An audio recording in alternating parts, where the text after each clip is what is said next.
জুলাই সনদ বাস্তবায়ন নিয়ে ধোঁয়াশা, আশঙ্কা ইত্যাদি কাটছেই না। 11ই অক্টোবর জাতীয় ঐক্যমত্য কমিশনের মিটিং আছে, মানে আরেকটি মিটিং আছে। এটা তো শেষ হয়ে যাওয়ার কথা ছিল, এক্সটেনশন পেয়েছে বারবার, কিন্তু রাজনৈতিক দলগুলো একমতে আসতে পারছে না। এবং যা আমরা আশঙ্কা করছি, তারা একটা ঐক্যমত্যে আসতে পারবেনও না, যেরকম অনড় অবস্থান তারা নিয়ে নিয়েছে। বিএনপি অনেকটা ছাড় দিয়েই জুলাই সনদ বাস্তবায়নের ব্যাপারে গণভোটে রাজি হয়েছে। এই গণভোটের দাবিটি অন্যান্য দলগুলো ছিল, এনসিপি, জামাত ইত্যাদি। কিন্তু এখন প্রশ্ন জেগেছে যে কবে হবে গণভোটটা। এখন বিএনপি বলছে জাতীয় নির্বাচন ও গণভোট একসাথে হোক। তাদের যুক্তি হচ্ছে যে পরপর দুটো নির্বাচন করাটা কোনো ওয়াইজ ডিসিশন হবে না, জাতীয় পর্যায়ের দুটো বড় বড় নির্বাচন করাটা ওয়াইজ ডিসিশন হবে না। মানুষ বহুদিন ধরে তারা গণভোটে অংশগ্রহণ করেন না, ফলে তাদের এক ধরনের অজানার ব্যাপার আছে গণভোট কেন্দ্রিক। সেটা হতে সেটাও একটা তাদের ইয়ে করবে, এফেক্ট করবে। আর যদি দুটো দুটো একসাথে পেয়ে যায়, একটা জনগণ সময়ও পাচ্ছে, আবার বিএনপি আবার ইলেকশন কমিশন প্রস্তুতিও নিতে পারবে। এবং একবার একটা করার পর পর আবার কয়েক মাসের ভিতরে আরেকটি নির্বাচন, এই দুটো নির্বাচন মানুষকে বিভ্রান্তি আর কমানোর বদলে বাড়ায় ফেলতে পারে। আবার জামাত বা অন্যান্য দলগুলো বলছেন যে যদি জাতীয় নির্বাচনের সাথেই হয় গণভোটটি, তাহলে পিপল উইল বি কনফিউজ। তারা স্বাভাবিকভাবে দুটো ব্যালট পেপার থাকবে যদি একসাথে হয় ইলেকশনে, মানে ইলেকশন এবং রেফারেন্ডাম।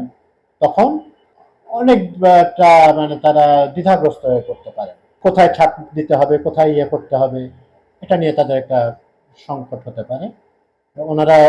ওনাদের মতে আগে হয়ে যাক গণভোটটি, তারপরে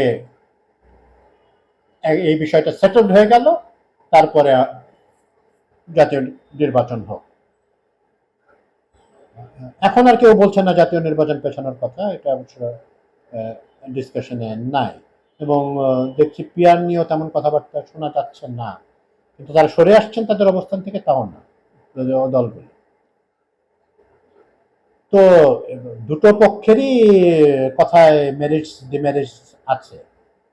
কিন্তু আমাদের একটি প্রশ্ন হচ্ছে যে একটু জাতীয় পর্যায়ের ইলেকশন করতে গেলে তো আপনার কম বেশি 3,000 কোটি টাকার মতো খরচ হয়। তার মানে যদি গণভোট তার আগে করতে হয়, তার মানে নভেম্বর ডিসেম্বরে করতে হবে, 3,000 কোটি টাকা। আবার 2 মাস পরে আপনি জাতীয় নির্বাচনে যাচ্ছেন, আবার 3,000 কোটি টাকা।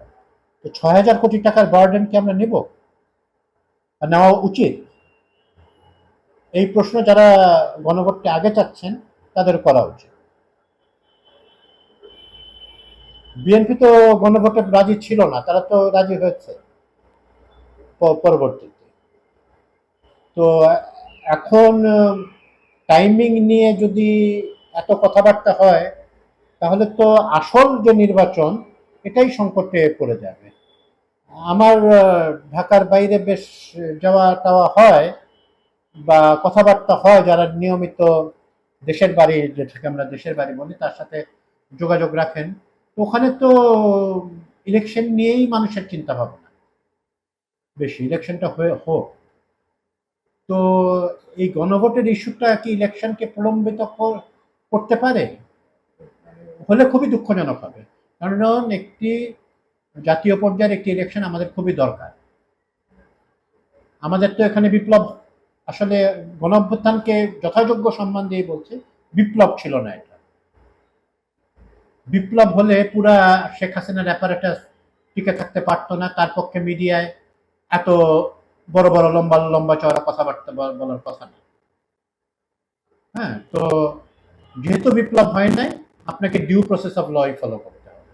আপনারা এই সরকার শপথ নিয়েছেন চুপ্পু সাহেবের কাছ থেকে, আওয়ামী প্রেসিডেন্ট। তো আপনাদের ওইটা মেনেই করতে হবে। তো আপনারা একটা একটা দেশের জন্য, ডেমোক্রেটিক দেশের জন্য আমাদের এখন নির্বাচনের কোনো রকম বিকল্প নেই, এবং নির্বাচন যদি না হয় সেটা খুবই দুঃখজনক হবে। আমি বলছি না না হওয়ার তেমন কোনো সম্ভাবনা আছে, কিন্তু এরকম পিয়ার নিয়ে এত আলোচনা, পিয়ার ভালো জিনিস, কিন্তু এই মুহূর্তে জাতি প্রস্তুত না, বা সব দলগুলি প্রস্তুত না। তো আপনি পিয়ার পাচ্ছেন না, আপনি নিম্নকক্ষে অন্তত পিয়ার পাচ্ছেন না। শাপলা প্রতীক নিয়ে এনসিপি নিয়ে আরো অনেক কিছু বলা যায়, অনেক আশা ভরসা নিয়ে এটা গঠিত হয়েছিল, এবং মানুষেরই বহু আশা ভরসা ছিল এই দলটির প্রতি যখন ফেব্রুয়ারি মাসে এবছর তারা গঠিত হয়। গঠনের কথা আগেই শোনা যাচ্ছিল, তো গঠনের পর থেকেও অনেক আশা ছিল, এবং তারা অনেক নতুন কিছু দেখিয়েছেন। তারা যেভাবে ক্যাম্পেইন করেছেন বিভিন্ন ডিস্ট্রিক্টে, প্রশংসনীয় ছিল। কিন্তু নানাবিধ কারণে, দুর্নীতির অভিযোগ ইত্যাদি, ছাগল খেয়ে ফেলা ইত্যাদি অনেক রকম কারণে অনেকটাই অপ্রাসঙ্গিক হয়ে যাচ্ছে এনসিপি। তাদের এখনই তাদের থামানো উচিত যদি তাদের কোনো রকম ইম্প্যাক্ট রাখতে হয়। ওনারা বলেন 300 আসনে আমরা দাঁড়াবো, মানে দাঁড়াবো তো বটেই, মানে জিতবো। আবার আবার ওই একই ব্যক্তি বলেন 150 আসনে আমরা জিতবো। অনেকে তো বলেন 150 আসন 300 আসন আপনাদের জামানত কি রক্ষা হবে সব 300 আসনে যদি প্রার্থী দেন সবগুলোতে?